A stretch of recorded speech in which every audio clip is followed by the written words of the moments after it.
Қайырлы күн қазақ елі. Бүгін Харекет қайырымдылық қорының келесі баспанасы Түлкібас ауданы Тұрар Рысқұлов ауылынан 3 баланың анасы, соның ішінде жұбайы мен кішкентай періштесі мүгедек анамызға табыстаймыз. Барлық қазақстандықтарға ат салысып, садақа беріп, үлес қосқандарыңызға мың алғыс. Алла разы болсын барлықтарыңызға. Әкімшіліктен келіп тұр. Киімдер, базарда әпкелесіздерге киімдер жүреді. Киімдер не ғой? Әкімшіліктен келіп тұрмыз.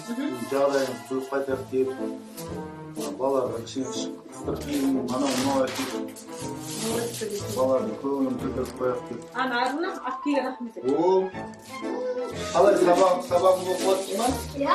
Жақсы ма сабағың? Ой, рахмет әпке. Конфет беріңіз балдарға. О, конфет. Біз негізі үйге Квартирада тұрасыздар ғой?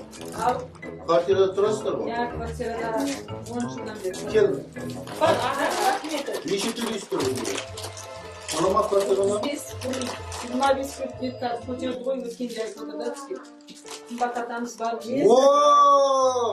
Құтты болсын. Сізге бастаймыз. Харекет Харекет қорының қайырымдылық қорының арқасында үйде болды. Үйіңіздің шашы болып ал балаларға тағы сыйлық тұр.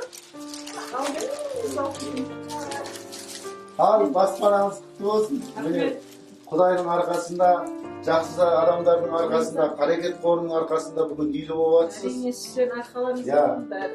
Сіздерге көп рахмет. Негізі мен сенген жоқпын ештеңеге. Бір Құдайдан бірақ үмітімді үзбедім. Осы бала шағамыздың арқасы, сіздердің арқаларыңызда Харекет қорына көп рахметімізді айтамыз. Көп жылдан бері біздің арманымыз енді орындалды. Көп рахмет. Құдайдан қайтсын.